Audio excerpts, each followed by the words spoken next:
పరిశుద్ధ గ్రంథం బైబిల్ నుంచి సామెతల గ్రంథము 12వ అధ్యాయము. సామెతల గ్రంథము 12వ అధ్యాయము. ఈరోజు మన ధ్యాన భాగ నిమిత్తమై ఈ వాక్యాన్ని భాగాన్ని చదువుకుందాం. సామెతల గ్రంథము 12వ అధ్యాయము 26వ వచనం చదువుకుందాం.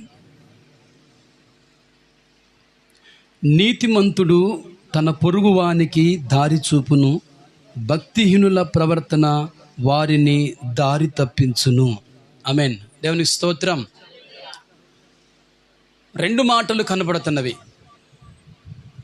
ఒక మాట మరొక మాటకి అనుసంధానంగా లేదు, కానీ ఒక మాట మరొక మాటకి ఎంత వ్యత్యాసంగా ఉంది. నీతిమంతుడు తన పొరుగువానికి ఏం చేస్తాడటండి? దారు చూపుతాడట. భక్తిహీనుల ప్రవర్తన ఎలా ఉంటుందంటే వారిని దారి తప్పించిద్దట. ప్రియులారా,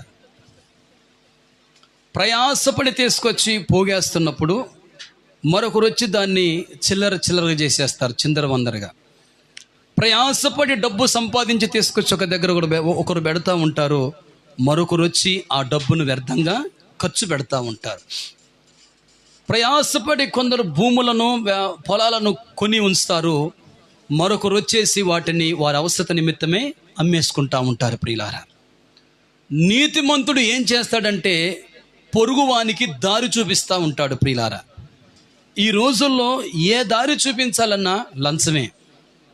ఈ రోజుల్లో ఏ మాట చెప్పాలన్నా లంచమే. ఈ రోజుల్లో ఏ సహాయం చేయాలన్నా దాని వెనక ఏదో ఒకటి ఉంటుంది. ప్రియులారా, ఈ రోజు ఒకటి జరుగుతుందంటే దాని వెనక ఏదో ఒకటి జరిగిద్ది. ప్రియులారా, కనుక ఒకటి ఏంటంటే ఏ సలహా ఇచ్చినా, ఏ సహాయం చేసినా, ఏది చేద్దామన్నా దాని వెనక ఏదో ఒకటి ఉంటుంది. మనం ఏమనుకుంటున్నామంటే మనకు మేలు జరుగుతుందని మనం అనుకుంటున్నాం, మనకేదో ఉపకారం జరుగుతుందని మనమే అనుకుంటున్నాం, కానీ దాని వెనక ఏదో ఒకటి జరుగుతుంది. చీకటి ప్రభావం, చీకటి కార్యాలు. ప్రియులారా, కానీ నీతిమంతుడు ఏం చేస్తాడంటే ఏ లంచం తీసుకోడు, ఏ అబద్ధం ఆడడో, ఏ చీకటి సంబంధమైన వాటికి సపోర్ట్ చేయడో. కేవలం ఏం చేస్తాడంటే దారి, ఇది దారి అని చూపిస్తాడంతే. నీతిమంతుడు దారి చూపిస్తాడు. ప్రియులారా, అయితే భక్తిహీనుల ప్రవర్తన ఎలా ఉంటుందంటే వారిని దారి తప్పించిద్దట. దారి చూపించే వారిని, దారి వెతికే వారిని, ఇద్దరిని కూడా దారి తప్పిస్తాడు ఇటు భక్తిహీనుడు. ప్రియులారా, భక్తిహీనుడి దగ్గరలో ఏముంటుంది? నేను ఒక మాట చెప్తాను, వినండి ప్రియులారా. దేవుని సన్నిధికి ఎందుకు వస్తాం మనం? ప్రతి వారం చర్చికి ఎందుకు వస్తాం మనం? నీతిని నేర్చుకోవటానికి వస్తాం మనం, పరిశుద్ధతను నేర్చుకోవడానికి వస్తాం మనం, యథార్థమైన జీవితం కోసం ఆశపడొస్తాం మనం. కొందరు ఎలా వస్తారంటే వాళ్ళ పిల్లవాడికి భయంకరమైన జబ్బుండి ఎన్ని హాస్పిటల్ తిరిగినా తగ్గకపోతే చర్చికి వెళితే తగ్గిద్దని ఆ ఉద్దేశంతో వచ్చేవాళ్ళు ఉంటారు. కొందరు బాగా త్రాగుబోతులు అయితే త్రాగుడు మానేస్తారేమో చర్చికి వెళ్తేనే చర్చికి వచ్చేవాళ్ళు ఉంటారు. కొందరు కాలు వాపు ఎప్పటికీ తగ్గకపోతే, కొందరికి ఇంకేమన్నా కడుపులో ఏమన్నా గడ్డ అయితే, కొందరికి ఎప్పటికైనా పెళ్ళి కాకపోతే, కొందరికి ఎన్ని విధాలుగా ట్రై చేసినా ఉద్యోగం రాకపోతే, కొందరికి అసలు ఇల్లు కొనలేకపోతే, ఇటువంటి వాటికి మందిరానికి వచ్చేవాళ్ళు ఉంటారు. కానీ నీతిమంతులగుటకు మందిరానికి రావాలి. ఆమేన్. దేవునికి స్తోత్రం. పరిశుద్ధులగుటకు మందిరానికి రావాలి. అర్థమైందండి? ఒకటి చెప్పండి. నీతిమంతులగుటకు దేనికి రావాలండి? నీతిమంతులగుటకు మందిరానికి రావాలి. రెండవది పరిశుద్ధులగుటకు మందిరానికి రావాలి. పరిశుద్ధులగుటకు మందిరానికి రావాలి. ఎందుకు ఇంత నొక్కి చెబుతూ ఉన్నానంటే దేవుని సన్నిధికి వస్తూ విరోధులగుతారు కొందరు. అర్థమైందండి? దేవుని సన్నిధానికి వస్తూ కొందరు భ్రష్టులు అవుతారు, కొందరు భక్తిహీనులు అవుతారు, కొందరు విరోధులు అవుతారు, భ్రష్టులు అవుతారు, భక్తిహీనులు అవుతారు. ఆ తర్వాత గుండె బండబారిపోతుంది. ఎలా చెప్పగలుగుతాం అంటే అందరూ కూర్చుంటారు దేవుని మందిరంలోని. కొంతమంది ఎక్కువగా వచ్చినప్పుడు స్థలం సరిగిపోతే కొంచెం పక్కకు జరగండి, కొంచెం అక్కడ జరగండి అంటే అక్కడ కోపం వచ్చింది కొంతమందికి. కొంతమంది కోపం వచ్చేది. కొందరికి లేచి ఒకవేళ ఏమైనా అందియండి అంటే వారు లేచి అందియగలిగిన స్థితిలో ఉంటే నాకే చెబుతావు అని కోపంగా ఉండేవాళ్ళు ఉంటారు కొందరు ప్రక్కమ నిద్రపోతుంటే లేండి, నిద్రపోయే సమయం కాదు, వాక్యం ఏంటంటే అట్లా కోపం వచ్చింది కొందరికి. మీరు ఎవరొస్తుగా లేచి పరిచర్య చేయండి, సహకారంగా ఉండండి, సేవకులకి సాపలు ఏంటంటే నాకే చెబుతావా అన్నట్టుగా చూసేవాళ్ళు ఉంటారు. కొందరికి ఎన్నోసార్లు వారిని ఉద్దేశించి వారు ఇంకా మారాలి, సంపూర్ణతకు రావాలని వాక్యం చెబితే పాస్టర్ గారు నన్ను టార్గెట్ చేసి వాక్యం చెబుతున్నానని చెప్పేసే వాళ్ళు ఉంటారు. దేవుని సన్నిధికి ఎందుకు వస్తున్నాం మనము? ఒకటి, నీతిమంతులగుటకు వస్తున్నాం. రెండవది, పరిశుద్ధులగుటకు వస్తున్నాం. మూడవది, భ్రష్టత్వం నుండి బయటికి, బండబారిపోయిన గుండె నుండి బయటికి రావటానికి వస్తున్నాం. మనము విరోధులగుటకు రావట్లేదు. నిత్యము దేవుని వాక్యం వింటూ మనం విరోధులుగా తయారు కావద్దు. మనకెక్కడ లేని కోపము రాకూడదు. మనం భ్రష్టులం కాకూడదు. భ్రష్టులు అంటే ఏంది? భ్రష్టు పట్టిపోయిందండి అంటారు. అంటే దాని అర్థం ఏంటి చెప్పండి? భ్రష్టులు అంటే వాడికి ఏది చెప్పినా అర్థం కాదు అసలు. వాని భ్రష్టత్వమే వానికి, అంత బండబారిపోయి ఉంటారు. వారిని భ్రష్టులు అంటారు ప్రియులారా. ఇక భ్రష్టుడికి ఏది అర్థం కాదు. దురాశ దుఃఖానికి చేటు.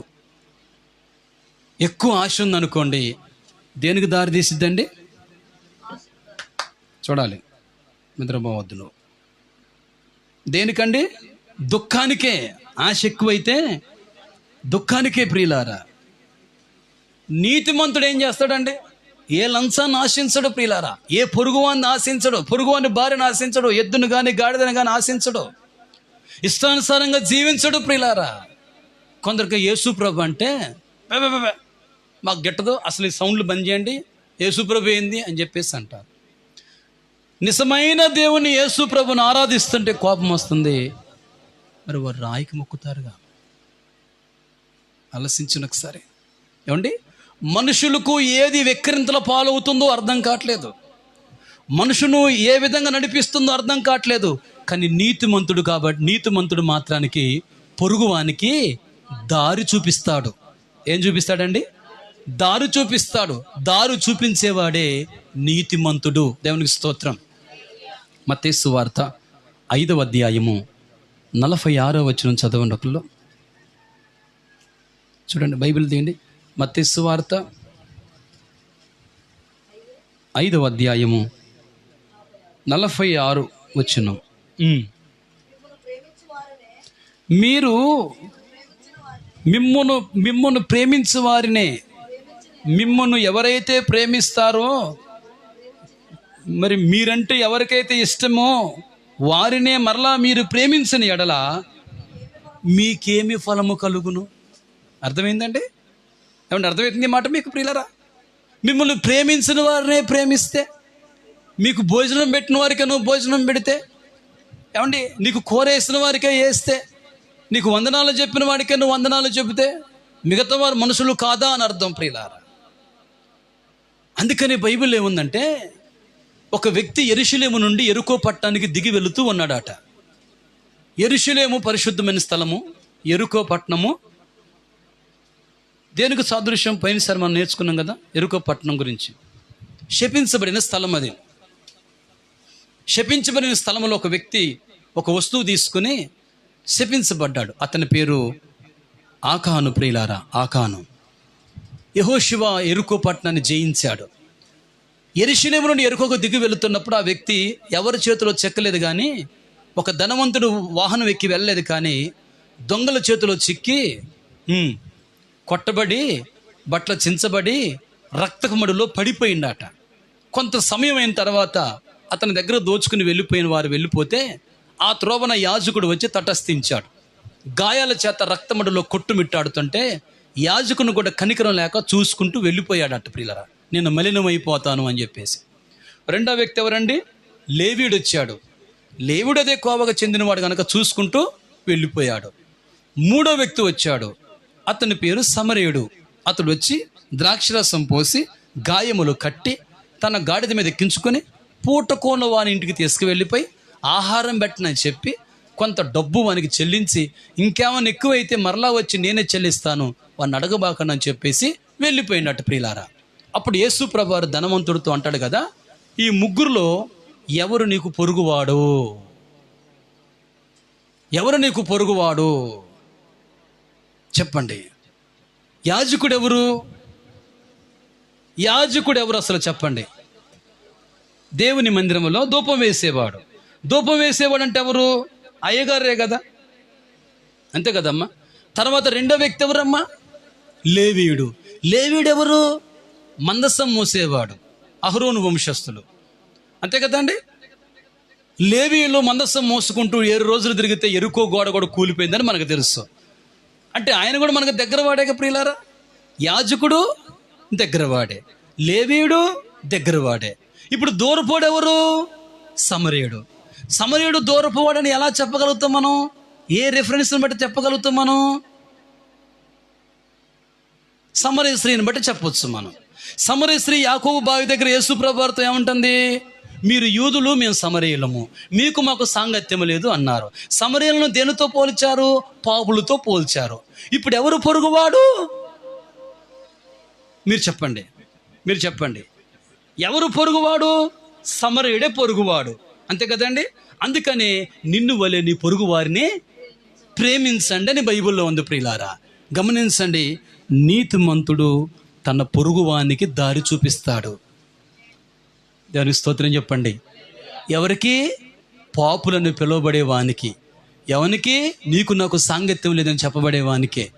ఎవనికి? దూరంగా సుకారణ ప్రాంతంలో నివసించేవాడే నీ పొరుగువాడు, అతనికి నీ వందనాలు చెప్పాలి. దేవునికి స్తోత్రం కలుగును గాక. గట్టి చెప్పండి హల్లెలూయా. బైబిల్ అంటుంది కదా, చదవండి అన్నమాట. మీరు మిమ్మును ప్రేమించు వారినే ప్రేమించిన ఎడల మీకేమి ఫలము కలుగును? సుంకర్లను అలాగూ చేయుదురు కదా. ఒక విషయం ఏంటంటే, గడిచిన రోజుల్లో మీకు తెలుసు కదా, మేము ఒక అనవసరమైన ఇసుకను తోలిచ్చినాం. మేము దాన్ని ఎత్తాము, తీసుకెళ్ళి ఓ ట్రక్కు పోసాము. అక్కడ కొంచెం వివాదం జరిగింది. రెండవసారి మరలా వచ్చింది ట్రాక్టరు, మరలా ఇసుకెత్తి పోసాం.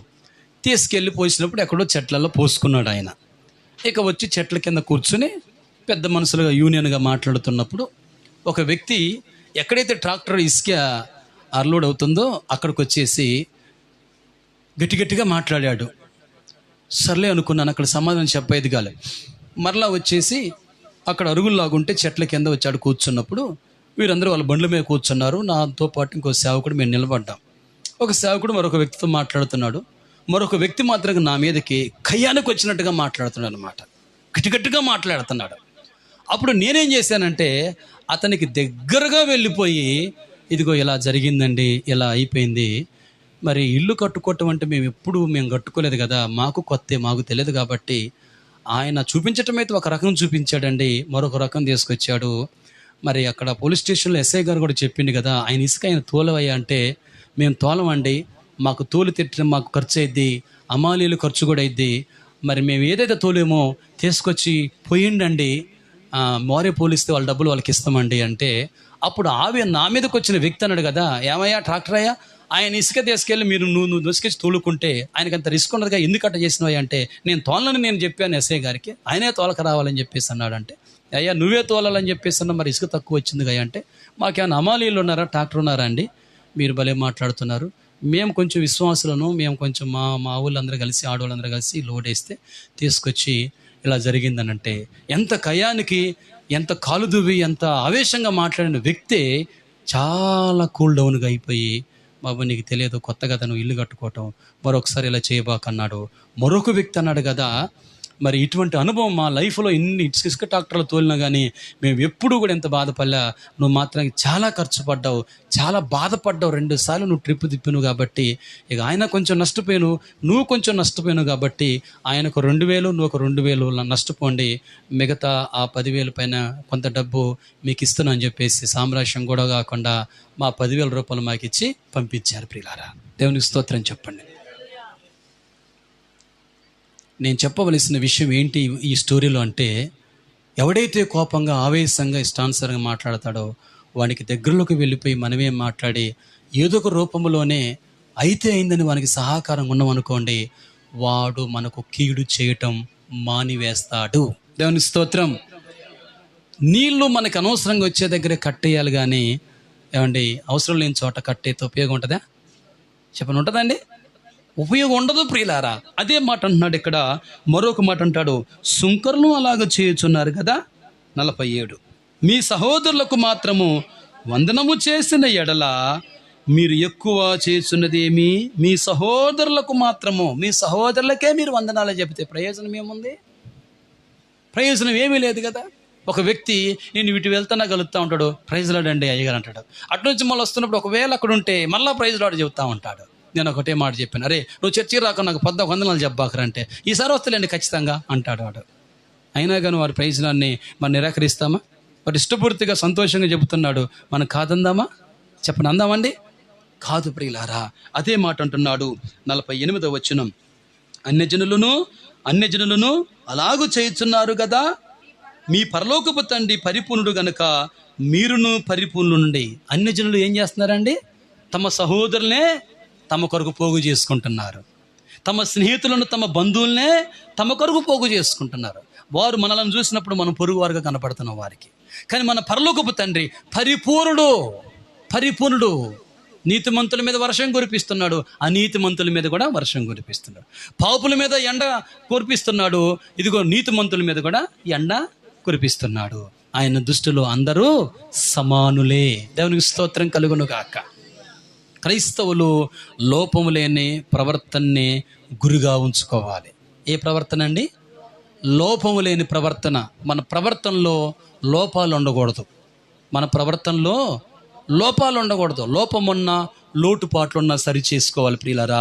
గమనించండి, ప్రకటన గ్రంథము 12వ అధ్యాయము 9వ వచనము. ప్రకటన గ్రంథము 12వ అధ్యాయము 9వ వచనం చదవమ్మ. కాగా సర్వలోకమును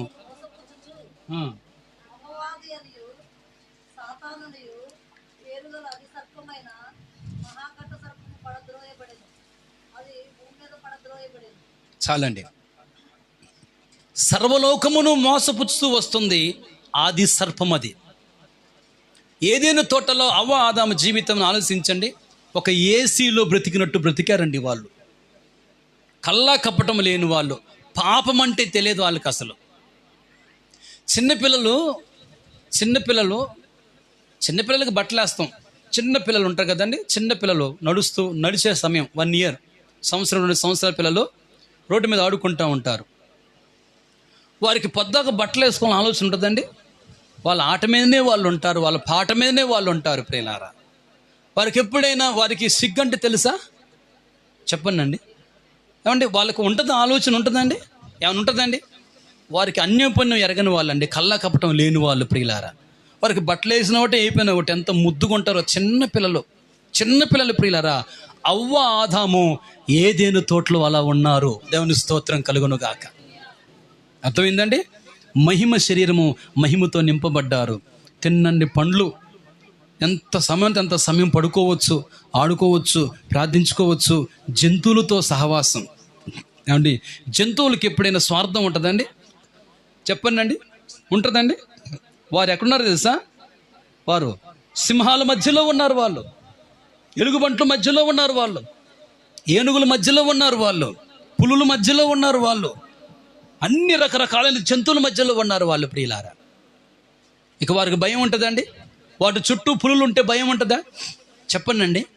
వాటి చుట్టూ సింహాలు ఉంటే భయం ఉంటుంది వాళ్ళకేమన్నా? అంత సంరక్షణ కలిగిన చల్లటి వాతావరణం, చల్లటి నీళ్లు, చల్లని చెట్లు, చల్లని చక్కగా మంచిగా నీడ ఆ ప్రదేశంలో ఉంటే ఈ సర్పమైన సాతాను రానే వచ్చేసిందండి.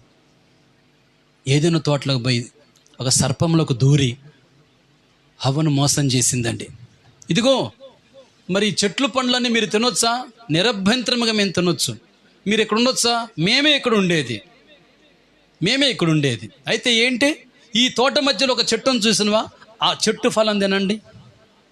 వద్దు, దేవుడు తినొద్దని చెప్పిండు, అన్ని తినమన్నాడు, ఇది తినవద్దని చెప్పేసి అన్నాడు. పిచ్చామె, ఈ చెట్టు ఫలం మీరు తింటే మీరు దేవదూతలు అయిపోతారని చెప్పిండు. ఒకటే మాట, మీరు దేవతలు అయిపోతారని చెప్పాడు ప్రియులారా. ఉదయం ఎంత ఆహారం తింటాం మనం? చెప్పండి. ఉదయం అన్నం తినిపోయే వాళ్ళు ఉంటారు, టిఫిన్ చేసేవాళ్ళు ఉంటారు.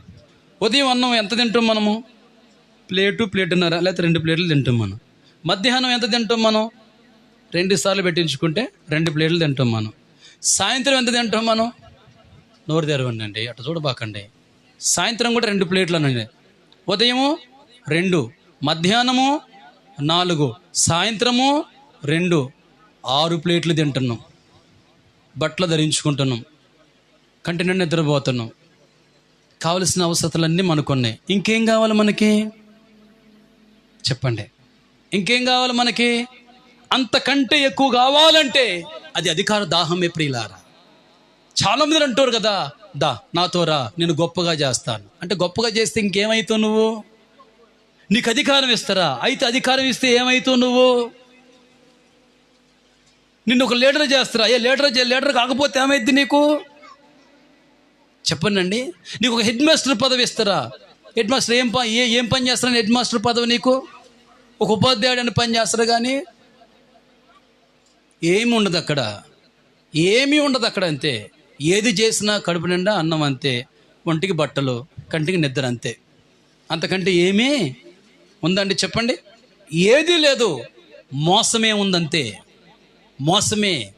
వాడు సర్వలోకమును మోసపుస్తూ వస్తున్నాడు. ఆది సర్పము, సైతాను, ఘట సర్పము అందరినీ మోసపుస్తూ వస్తున్నాడు. బైబిల్లో రాయబడదే ప్రియులారా. ఇంతకంటే మోసం ఎక్కడా లేదు. వీడు మోసపుచ్చువాడు ప్రియులారా. అది ఆది సర్పము, అది సర్వలోకాన్ని మోసగిస్తూ వస్తుంది. సాతాను మహా గొప్ప మోసగాడు వీడు. మరొక మాట చూద్దాం. 20వ అధ్యాయము ప్రకటన గ్రంథము 3వ వచనం చదువుకుందాం త్వరగా. ప్రకటన గ్రంథము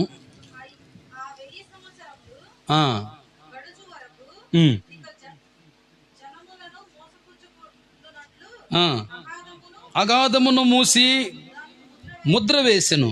అట్టు పిమ్మట వాడు కొంచెము కాలము విడిచిపెట్టబడవలెను. అవియేగాక ఇంకా 2 శక్తులు కూడా ఉన్నాయి అటమన్ని, మోసపరిచే శక్తులు. ఇర్మియా గ్రంథం 17వ అధ్యాయంలో వచ్చేసరికి హృదయము అన్నిటికంటే మోసకరమైనది, ఘోరమైన వ్యాధి కలిగినది, దాన్ని గ్రహింపగలిగిన వాడు ఎవరు? 2వ మాట హెబ్రీయులకు రాసిన పత్రిక 3వ అధ్యాయము, హెబ్రీయులకు రాసిన పత్రిక 200 పేజీ నెంబరు, 3వ అధ్యాయము 13వ వచనము. 3వ అధ్యాయము 13వ వచనము, హెబ్రీ పత్రిక. నేడు మీరాయన శబ్దము వినిన ఎడల కోపము పుట్టించినప్పటి వలె మీ హృదయములను కఠినపరచు కొనకుడని ఆయన చెప్పెను. గనుక పాపము వలన కలుగు భ్రమ చేత మీలో ఎవడును కఠినపరచబడకుండునట్లు నేడు అనబడు సమయం ఉండగానే ప్రతి దినమును ఒకనికొకడు బుద్ధి చెప్పుకొనుడి. ఎలయనగా మొదటి నుండి మనకున్న దృఢ విశ్వాసము అంతము మట్టుకు గట్టిగా చేపట్టిన ఎడలనే క్రీస్తులో పాలివారమై ఉందుము. దేవునికి స్తోత్రం కలుగును గాక. గమనించండి, మీ హృదయములను నేడు మీరు ఆయన శబ్దమును వినని ఎడల కోపము పుట్టించినప్పటి వలె మీ హృదయములను కఠినపరచుకొనకుడి. దేవుని మాటలు, ఆయన శబ్దం విన్నప్పుడు కొన్నిసార్లు కోపం కలిగిద్ది అంటున్నారండి. కొన్నిసార్లు కోపం కలిగిద్ది, అయినా కానీ కఠినపరచుకోబాకండి హృదయాన్ని. ఆయనతో మనకు పాలు పంపులు ఎప్పుడు కలిగితే తెలుసండి? అంతము వరకు ఆయన్ని గట్టిగా చేపట్టినప్పుడే ఆయనలో మనం పాలివారం అవుతాం అట ప్రియులారా. మన పాలివారు అండి మనం చెప్తా ఉంటారు. కొందరు ఉంటారు, ఎక్కడో ఒక చుట్టరేఖం కలిసినా సరే పరిగెత్తుకుని పోతారు వాళ్ళ పెళ్ళిళ్ళకి, పేరంటాలకి ప్రియులారా. ఎక్కడో మన ఇంటి పేరు చివరి అక్షరం కలిసినా సరే పరుగులు వేస్తూ ఉంటారు ప్రియులారా. ప్రభు అంటున్నాడు కదా, మనుషుల విషయమే కాదు కానీ దేవుని విషయం కాడికి వచ్చేసరికి ప్రతి దినము ఒకరికొకడు బుద్ధి చెప్పుకొనుడి. ఏలయనగా మొదటి నుండి మనకున్న దృఢ విశ్వాసము. బైబిల్లో ఒకటి ఏముందంటే, ఒకని పాపములు ఒకడికి చెప్పుకోవాలట. అర్థమైందండి మాటలు? ఒకని పాపములు ఒకని ఎదుట ఒకడు ఒప్పుకోండి అనుంది. రెండో మాట ఏంటంటే మీ పాపములని దేవుని కాడ ఒప్పుకోండి అని ఉంది. మరి మన పాపములు ఒకరి దగ్గర ఒప్పుకోవటం ఏంది? మనం చేసిన పాపము ఎదుటి వాని దగ్గర ఒప్పుకోగలుగుతామా? ఏమండి చెప్పండి, ఒప్పుకోగలుగుతామండి? ఒప్పుకుంటే ఎలా ఉంటుంది? ఒప్పుకుంటే ఎలా ఉంటుంది చెప్పండి? మన పాపము ఎదుటి వాని మీద ఒప్పుకున్న వానికి ఎలా ఉంటుందమ్మా? చులకం చేస్తారు, అవమానం కలిగిద్ది, ఏమండి భయం కలిగిద్ది, వాడికి తెలిసిపోయిందని సిగ్గు కలిగిద్ది, అవమానం కలిగిద్ది. అసలు మనం ఒప్పుకోం కదా. కానీ మనం ఒప్పుకుంటే ఏమైందంటే వాడు మన కోసం ప్రార్థన చేస్తాడు. వాడు మన దేవుని సన్నిధిలో మన కోసం వాడు మోషే వలె ప్రార్థన చేసినప్పుడు, అయ్యా నీ బిడ్డ ఈ సమస్యతో బాధపడది, తెలుసో తెలియకో చేసిందయ్యా, ఒక చిక్కుముడి అయిపోయింది, ఒక పరీక్ష ఎక్కువ అయిపోయింది అయ్యా, ఆ పరీక్ష నుంచి బయటికి రాలేకపోతుంది, ఆ పరీక్ష రాయలేకపోతుంది అయ్యా, ఎంతకాలం అయ్యా ఈ పరీక్ష, ఎంతకాలం పెడతావయ్యా ఈ పరీక్షలో, ఇంకా ఆమె అవమానం పడుతుంది, ఇంకా ఆమెకి ఇబ్బందులు ఎక్కువైతుంది, ఆమె ఇంకా ముందుకు వెళ్ళలేకపోతుంది, ఒక చిక్కులో ఉందయ్యా, ఆమెకు రావాల్సిన డబ్బులు కూడా రాలేట్లు, ఇంకా ఆమెకు కావాల్సినవి రాలేకపోతున్నాయి అయ్యా, నువ్వు ఒకసారి కనికరించయ్యా అని మనం ఆమె కోసం మనం ప్రార్థన చేసినప్పుడు, అంటే మనం విడమరిచి మన సమస్యను వారికి తెలియపరిచినప్పుడు వారు కూడా మన కోసం ప్రార్థన చేస్తారు. అందుకనే ఒకరి పాపములు ఒకరి ఎదుట ఒకడు ఒప్పుకోండి అని బైబిల్లో ఉంది. దేవునికి స్తోత్రం. అర్థమైందండి? ఒక నలుగురు కలిసి ప్రార్థన చేస్తే ఆ సమస్యకు పరిష్కారం దొరికిద్ది ప్రియులారా, ఆ సమస్యకు పరిష్కారం కలిగిద్ది ప్రియులారా. మనం ఒకరింతటి ఒకరిని ఒప్పుకోకపోతే ఏమైందంటే ఇట్ని చర్చిలు అగ్గొట్టి ఇష్టానుసరంగా జీవిస్తూ ఉంటాం. ప్రార్థనకు రాం, దేవుడు ఉండడు, వాక్యం ఉండదు, సావాసం ఉండదు, నీ మనసులో ఏముందో మాకు అర్థం కాదు, నువ్వేం చేస్తున్నావు, నువ్వు ఎక్కడ ఉంటున్నావు అర్థం కాదు, నువ్వు బోర్ల కూల కాడ కూర్చున్నావో, బట్టల కాడ కూర్చున్నావో, హాస్పిటల్లో ఉన్నావో, ఇంటి అనుకున్నావో, పనికి పోయినవో, పడుకున్నావో, నీకు అన్నం ఎక్కువైందో అన్నం తక్కువైందో మాకేమీ అర్థం కాదు ప్రియులారా. నిన్నప్పుడు తప్పుడుగా అర్థం చేసుకునే అవకాశం ఉంటుంది ప్రియులారా. ఆమేన్, హల్లెలూయా. గమనించండి ప్రియులారా, దీని అంతటిని బట్టి చూస్తే మనుషులు మోసపోయే అవకాశాలు దాదాపుగా అపరిమితముగా ఉన్నవి. ఎందుకంటే వాడు మోసగాడై ఉండి వాడు సర్వలోకమును ఏం చేస్తున్నాడండి? మోసపుస్తున్నాడు వాడు. అందుకని ప్రతి మనిషి మోసపోతున్నాడు ప్రియులారా. నీతిమంతుడు ఏం చేస్తున్నాడు? పొరుగువానికి దారి చూపిస్తున్నాడు. భక్తిహీన ప్రవర్తన ఎలా ఉంది? వారిని దారి తప్పిస్తుంది ప్రియులారా. భక్తిహీనుడు ఏం చేస్తున్నాడంటే వాడు మోసం చేసేవాడు, వాడు మోసం చేసి నీ సరిహద్దుల్లో వాడు నిప్పట్టించేవాడు వాడు ప్రియులారా. కనుక ప్రియులారా, మోసపోయే అవకాశాలు ఉన్నవి. దేవునిపై ఎడతెగకుండా నమ్మకం ఉంచుకోవాలి, కానీ పాపం మీద ఉంచుకోవద్దు, మనుషుల మీద ఉంచుకోవద్దు ప్రియులారా. ఎడతెరిపి లేకుండా ప్రియులారా, సాయంకాలం వచ్చిన వర్షం అట ఎడతెరిపి లేకుండా వచ్చిద్దట, అది పోదట ప్రియులారా. అర్థమైందండి? ఇదిగో మనుషులు కూడా ప్రియులారా దేవుని మీద నమ్మకం ఉంచుకోవాలి, మనుషుల మీద కాదు ప్రియులారా. పాపానికి దూరంగా ఉండాలని క్రైస్తవులు ఇతర క్రైస్తవులను ఎప్పుడూ ప్రోత్సహిస్తూనే ఉండాలి. ఏమండి, ఒక నక్కాట ఒక గార్డెన్కి వెళ్ళిపోయి కావలసినన్ని తింటా ఉందాట. ఒక తీగ ఒక చెట్టుకు, ఒక ఎత్తైన చెట్టుకు పాకి గుత్తులు గుత్తులుగా ద్రాక్షలు గెల్ల వేసిందట, ద్రాక్ష తీగ. దాన్ని తిందామని ఎంతో ప్రయత్నం చేసి గోడ మీద కాలు పెట్టి ఎగురుతా ఉందాట.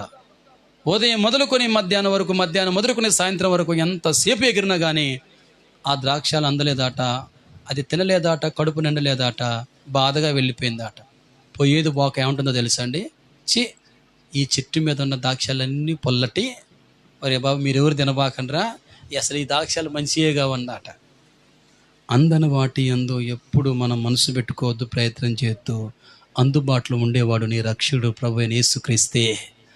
ఆమేన్, చెప్పండి హల్లెలూయా.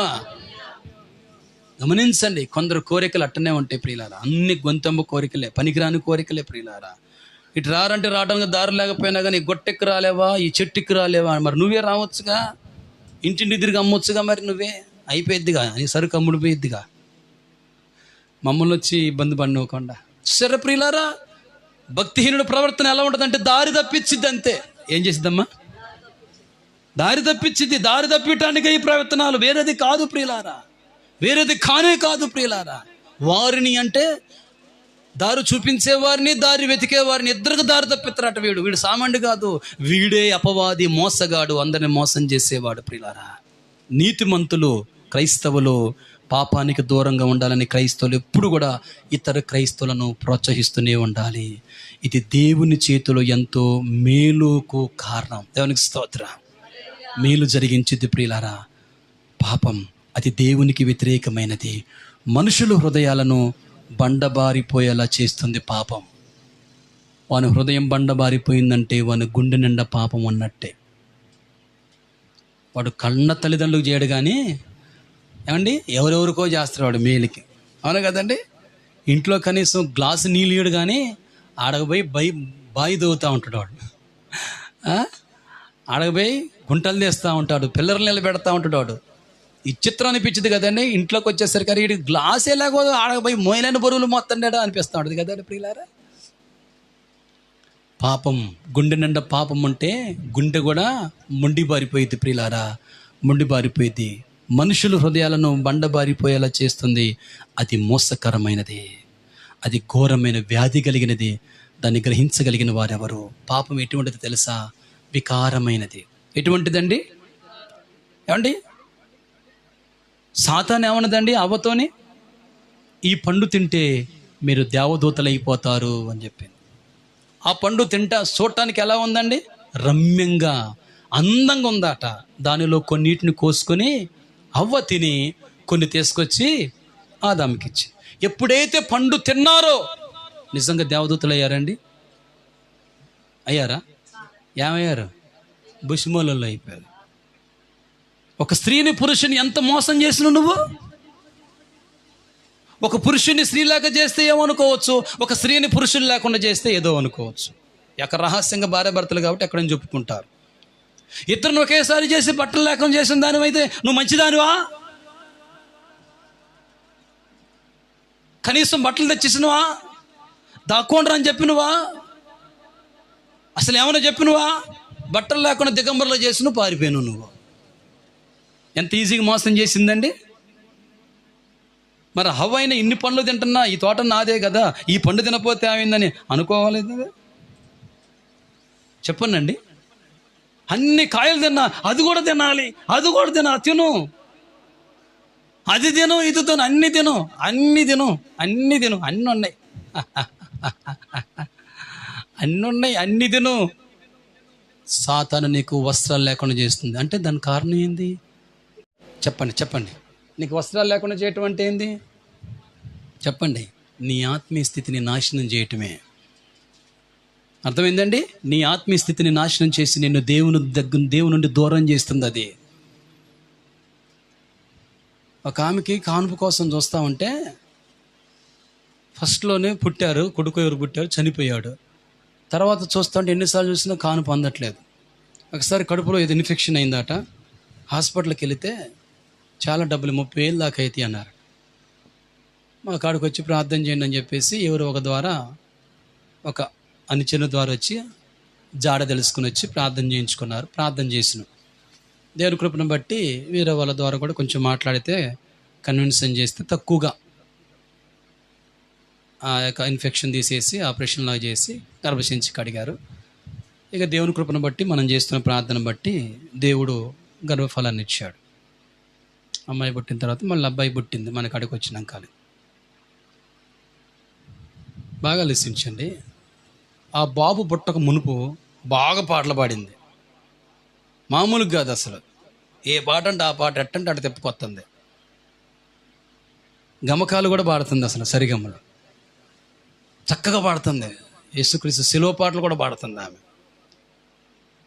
చిన్న గది, మా గది కంటే చాలా చిన్న గది. ఒక మంచం ఎత్తి ఇంకో మనిషి అటు నుంచి రావటమే కష్టం. అంత చిన్న గదిలో కూడా ప్రార్థన చేసేది, పాటలు పాడుకునేది.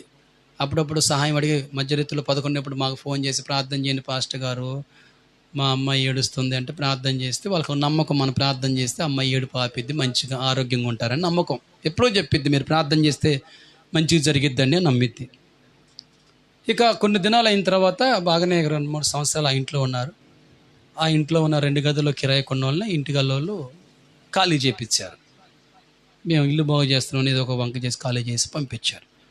వాళ్ళకి విశాలమైన మంచి ఇల్లు దొరికింది. ఇల్లే దొరికింది వాళ్ళకి, రూమ్ కాదు. ఆ రూమ్లో పోయిన కానిసాట అంటే ఈ రూపంలో బిడ్డ పుట్టింది కదా, ప్రార్థన చేయటం మానేసిందట. నిజం పాస్టర్ గారు, అసలు ప్రార్థన చేయరాట్లా. ఏం రావట్లేదటండి. ఒక మంచం ఎత్తే మళ్ళీ ఇంక 2 మంచాలు బట్టి ఇల్లు, మళ్ళీ కిచెన్ కూడా దొరికింది, మళ్ళీ వాకిలి, బావి, లెట్రూమ్, బాత్రూమ్, ఒక్కటే ఫ్యామిలీ, ఒక ఇంటి కళలో ఉన్నంత ఇల్లు దొరికింది వాళ్ళకి. పాటలు పాడమ్మా, నువ్వు వచ్చాడు చూస్తున్నావు, పాట పాడు, నేను ఇంతే అంట కదా అందరినీ, పాట పాడమ్మా చూస్తున్నా, మైక్ తీసి కొత్తగా చెప్పాలమ్మా అంటే, పాస్టర్ గారు పాటలు మర్చిపోయాను పాస్టర్ గారు, పాటలు రావట్లేదు అంటున్నా. ఏమండి, నేను నీ సన్నిధిలో లేకపోతే నా కుడి చెయ్యి తన నేర్పు మరుచునుగా కన్నాడు దావీదు. ప్రార్థనకు పోతే, నేను చిన్న వయసులోని మా అమ్మ నేను ప్రార్థనకు పోతే ఆ ప్రార్థన మధ్యలో ఒక పాట పాడవలసి వస్తే పాస్టర్ గారు నన్ను లేపి కూర్చోబెట్టి, ఇదిగో మీద కంజర పెట్టుకుని, ఇది ఎట్లను కొట్టు అని రాత్రిపూట నాకు కంజర కొట్టు నేర్పించాడు. ఏ పగులైనా ఏ రాత్రి నన్ను లేపినా నువ్వు ఏ పాడబోయినా నేను వాయిస్తాను. ఎందుకు? నా చెయ్యి తన నేర్పరితనాన్ని ఎరిగిద్ది. ఏమ్మా, అవునా కదా చెప్పమ్మా?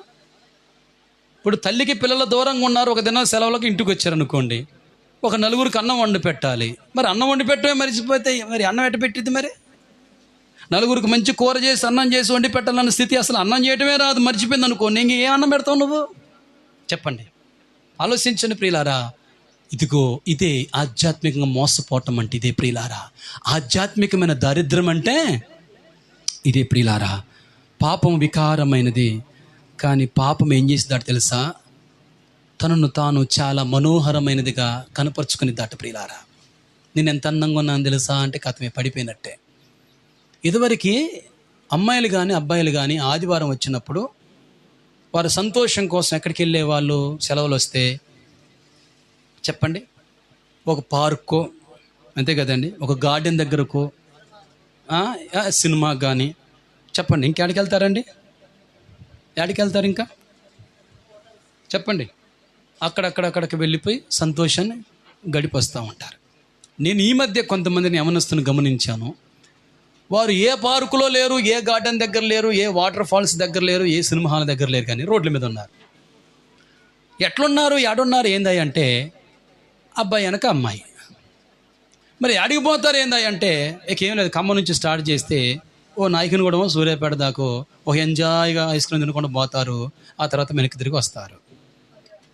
ఓ అబ్బాయి ఓ అమ్మాయి కలిసి పోతారు, ఓ అబ్బాయి కలిసి కూడా పోతారు, రెండవది అమ్మాయి కలిసి కూడా పోతారు. ఏందయ్య అంటే ఇదొక ఆనందం. మీ ఆనందం ఎడరా కలిపేదంటే ఎక్కడో పార్కులో గడపవలసిన వారు రోడ్ల మీద గడుపుతున్నారు. వీళ్ళు నాకు కొత్తగా అనిపించింది కదా, చక్కగా మంచిగా తయారైపోయారు, మంచిగా ఉన్నారు, ఊరికి పోయే వాళ్ళలాగా తయారైపోయారు. వీళ్ళు రోడ్ల మీద తిరుగుతున్నారు ఏంద్రా అనిపిస్తూ ఉంటుంది నాకు ప్రియులారా. మన ఊరికి వెళ్ళేటప్పుడు ఎప్పుడు వెళ్తాం? మన ఊరికి తయారైపోయి రోడ్డు మీదకి వచ్చేసరికి 9-10 అయింది. ఆ టైంలో బస్సు ఎక్కుతాం, కనబడకుండా బ్యాగులు ఉంటాయి, మనకి పిల్లగాళ్ళు ఉంటారు, సూట్ కేసులు ఉంటాయి, చక్కగా బస్సు ఆపి బస్సు ఎక్కి పోతాం. అంతేనా? లేకపోతే పొద్దు వస్తామని రోడ్డు మీద కూర్చుంటామా? ఏమండి చెప్పండి అండి. లేకపోతే ఒక 10 మంది ఆటో ఎక్కి చిన్నగా పోదామని చెప్పేసి ఒక 5 గంటలు పోతారా? ఏ నుంచి చిన్నగా ఖమ్మం 5 గంటలు పట్టిద్దండి ఖమ్మం పోవాలంటే. ఏమండి చెప్పండి అండి. ఒక పావు గంట ఆట చెల్లె చెప్పింది. ఓ పావు గంటలో 10 నిమిషాలు కూడా పోయేవాళ్ళు ఉన్నారు. పావు గంట 20 నిమిషాలు పోతాం అనుకోండి. ఏంట్రా నేను అడిగాను ఒక వ్యక్తిని, నువ్వు ఎప్పుడెక్కడే కూర్చుంటున్నావు, ఇదే సెల్ నొక్కుతున్నావు, ఏంట్రా నీ పరిస్థితి ఏంద్రా అంటే, వాడు అంటాడు కదా, వాడి కాట ఏమంటారు అంటే ఇంగ్లీష్లోని అదేదో అడ్వర్టైజా ఏమంటారు దాన్ని, అదొక ఎంజాయ్ అట. ఎంజాయ్మెంట్ని ఏమంటారు? అరే మీకు తెలియదా? అట చూస్తున్నారు నాకే. అదొక టైం పాస్ అను, అదొకటి అట ఎంజాయ్ ఆట ప్రియులారా. ఆనందం, అదొక ఆనందం ఆట వాళ్ళకి ప్రియులారా. దానికోసమేనండి అని చెప్తా ఉన్నారు వాళ్ళు. గమనించండి, సాతాను మోసం చేసేది, పాపం ఎలా ఉంటుందంటే తనను తాను మనోహరమైనదిగా మనుషులకు కనపరుచుకునేది. మనుషులకే కనపరుచుకునేది అది నిజానికి అది విషం. అవాదం చచ్చిపోయారు లేదండి? చచ్చిపోయారు లేదా? ఎట్లా చచ్చిపోయారు? ఈ పండు తిను దినమున నిశ్చయముగా మీరు చచ్చెదరు అన్నాడు. అంతే. సాతాను ఏం చేసిందండి? ఒకటి బట్టలు లేకుండా చేసింది, రెండవది చంపేసింది. బాగా ఆలోచించండి మాటలు ప్రియులారా. అది మనోహరంగా, అందంగా, రూపసిగా, చక్కగా, బ్యూటిఫుల్గా తను తాను కనపరుచుకునేది. జాగ్రత్త. నాశనానికి దారి తీసే విశాలమైన మార్గములో ఉంచే 3 మోసకరమైన శక్తుల్లో పాపం ఒకటే ప్రియులారా. నాశనకరమైన మార్గంలో నడిపించేది ప్రియులారా. మోసగాడైన సాతాను మోసగించే పాపాన్ని మోసకరమైన మానవ హృదయంలో ఉంచి ఉపయోగిస్తూ ఉండగా ఆ మోసానికి హద్దులు ఉంటాయా చెప్పండి? పాపం మోసకరమైంది, సాతాను మోసకరమైంది, హృదయం మోసకరమైంది. మన జీవితమే మోసం చేస్తూ మనం ఉపయోగిస్తూ ఉన్నప్పుడు ఆ మోసానికి హద్దులు ఏమైనా ఉంటాయండి? చెప్పండి ప్రియులారా. మీకు ఏమైనా కావాలా? అక్కడ ఒక మోసం జరిగిద్ది. మీకు ఏమైనా పెట్టాలా? అక్కడ ఒక మోసం జరిగిద్ది. నీకేమైనా దారి చూపించాలా? నీకైనా సలహాలు ఇవ్వాలా? ఫలానా దగ్గర ఫలానా దొరికిద్ది అని చెప్పటం, అక్కడ కూడా మోసమే. ఎక్కడ చూసినా మోసమే ప్రియులారా. మోసపోతున్నారా? జాగ్రత్త. మోసపోకుడి, దేవుడు వెక్కిరించబడడు. ఎంతమంది మోసపోట్ల చెప్పండి ఈ రోజుల్లో ప్రియులారా. మంచి వాళ్ళే చెడు వారితో స్నేహం చేసి మోసపోతున్నారండి. వారికి అది రమ్యంగా అనిపిస్తుందండి, వారికి అది మనోహరంగా కనబడుతుంది ప్రియులారా. ఆలోచించండి ప్రియులారా. ఒక నీతిమంతుల దగ్గర మరొక వ్యక్తి కూర్చొని ఏమన్నా ఇంకేమన్నా పొగ గుంజగలుగుతాడండి? అబద్ధాలు ఆడగలుగుతాడా? చెప్పండి ప్రియులారా. ఏమండి, ఆదివారం నుంచి ఆదివారం దాకా ఎవరింట్లో ఒకరింట్లో ప్రార్థన పెట్టిన అనుకోండి, ఆ ప్రార్థనకు రమ్మని పాస్టర్ గారు పదే మిమ్మల్ని పిలుస్తూ ఉన్నాడు అనుకోండి. ఇక రాత్రి సమయంలో దీన్ని చూడటానికైనా, ఆడటానికైనా, పాడటానికైనా, గంతులేయటానికైనా అవకాశం ఉంటుందండి? బయట ఏమైనా స్ట్రీట్ మీటింగ్లు పెట్టినప్పుడు, సువార్త జరిగినప్పుడు, బయట బహిరంగ సభలు జరిగినప్పుడు వారం ఎవరో ఒక ఇంట్లో ప్రార్థన జరిగిద్ది.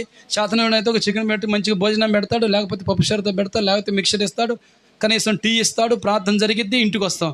ఇంకేమైనా సినిమాల షికార్లకి, సీరియల్కి అని అవకాశం ఉంటుందండి? చెప్పండి. ఇంకేమన్నా ఈ ప్రార్థన లేకపోవటం వల్ల, గృహ కోడికలు లేకపోవటం వల్ల, వీధి సువార్తలు లేకపోవటం వల్ల, బహిరంగ సభలు లేకపోవటం వల్ల, ఉపవాస ప్రార్థన లేకపోవటం వల్ల, స్త్రీల మీటింగ్ లేకపోవటం వల్ల ప్రజలందరూ మనోహరమైన దానికి అడిక్ట్ అయిపోయారు. ఎంత మనోహరంగా ఉందో. ఒక ఇంటికి వెళ్ళాము ఈ మధ్య. మనుషులు చూస్తే ఇంతెత్తే ఉన్నారు కానీ టీవీ చూస్తే ఇంతెత్తుంది. అది ఒకటే గది, ఒక్క గది, చిన్న గదిలో అంత పెద్ద టీవీ చూడకూడదు. కంటికి రెటీనా దెబ్బ తినిద్దండి. రాను పిల్లలు కూడా దెబ్బలు తింటారు. కంటికి దెబ్బ అయిపోయింది ప్రియులారా. నాకు ఈ చిన్న ఫోన్కే నాకు అసలు ఎంతో కళ్ళు గుంజేస్తూ ఉంటాయి అంతే ప్రియులారా. అంటే అదంత గొప్ప అనమాట. ఒకళ్ళు చూసి ఒకళ్ళు ఏముంటుందండి అక్కడ? చెప్పండి, ఏముంటుంది అక్కడ? ఎడిక్ట్ అయిపోయారు. కనీసం ప్రార్థన చేసేవా? ప్రభువా, గృహ కొడుకులు ఉంటే ఆ ప్రార్థనలపై పాలు పంపులు పొంది అనే కదా ఈ దుష్టుడైన ఈడ కూర్చొని ఎంత వ్యవహారాలు చేయకుండా ప్రభువా. ఏమంటే చెప్పండి. ఒకరినొకరు ప్రోత్సహించుకుని, అమ్మ ఈరోజు మా ఇంట్లో పెడతారు, రేపు మీ ఇంట్లో పెట్టిన ప్రార్థన, ఆ తర్వాత తాత ఇంట్లో పెడదాం ప్రార్థన, మనందరం కలిసి కాలం కడిపే సువార్త చేద్దాం ఒక రోజున, మనందరం కూడా ఒకరోజు స్త్రీల మీటింగ్ పెడదాం, అయ్యగారిని వాక్యం చెప్పండి అని చెప్పేసి అంటే రోజులు గడిచిపోతా ఉంటే అక్కడ కూర్చొని అవకాశం ఉంటుందండి? కక్కడికక్కడికి కూర్చుని కుక్కలాగా కక్కరించడం తప్ప ఇంకేమైనా ఉపయోగం ఉందో చెప్పండి? ఏమండి, సమయాన్ని మనమే ఇస్తున్నాం సాతాను గాడికండి. మనమే చేతులు పెట్టి మోసపోతున్నాం. ఇదివరకైతే పిలవంలో ఎక్కడున్నా బలికేది. ఇప్పుడు 3 సార్లు పిలిచినా 3 రోజులు కూడా బలికేటట్లేదు. అయ్యా పిలిచినా అంటే అమ్ముని దండం పెడతారా అమ్మ. మనం గట్టి పిలిస్తే ఆమెమనిద్దని మనం భయపడుతున్నాం ఇప్పుడు ప్రియులారా. ప్రజలు ఏమైపోయారండి? మోసపోయారు, ఎడిక్ట్ అయిపోయారు ప్రియులారా. ఒకనొక రోజున ఒక టీవీ ఉంటే ఊళ్ళో పోయి ఎక్కడో కూర్చొని, ఊరిలోని వెళ్ళిపోయి ఒకరోజు కూర్చొని ఆ వార్తలని విని కాసేపు వ్యవహారం చేసి ఇంటికి వచ్చేది. ఒక రోజున ఏదైనా ఒక సినిమా పడదంటే ఎక్కడో పోయి కూర్చొని నడిజాం రాత్రి కరెంటు పోయినా కానీ మళ్ళీ లేసి మళ్ళీ చూసి సినిమా అయిపోయి చూసి మళ్ళీ వచ్చేవాళ్ళ ప్రియులారా. ఈరోజు సమయం ఏమైపోయింది ఆలోచించండి ప్రియులారా. సాతాను ఒక్కొక్క వ్యక్తిని మోసగిస్తున్నాడు ప్రియులారా. ఆలోచించండి.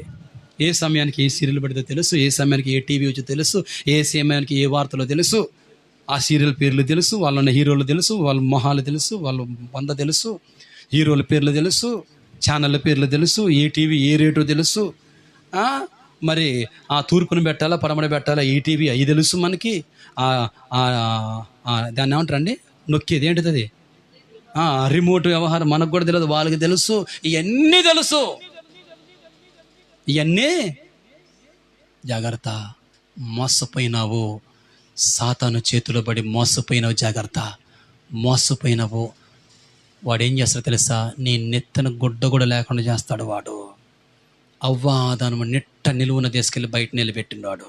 అప్పుడు దేవుడు వచ్చేసిండు. ఆదామా, ఆ రోజుల్లో ఆదాం కోసం దేవుడు వచ్చిండే, కానీ ఈరోజు మన కోసం వస్తాడో లేదో మనకు తెలియదు ప్రియులారా. నువ్వు ఇంతగా ప్రార్థన చేసి, ప్రతి ఆదివారం అటెండ్ ఇంతగా ప్రార్థన చేసి, ప్రభువా స్తోత్రం, ప్రభువా స్తోత్రం, ప్రభువా స్తోత్రం ప్రభా అని మనం ఆరాధన చేస్తున్నాం. నిజంగా మన కోసం దేవుడు వస్తాడని నువ్వు చెప్పగలుగుతావా?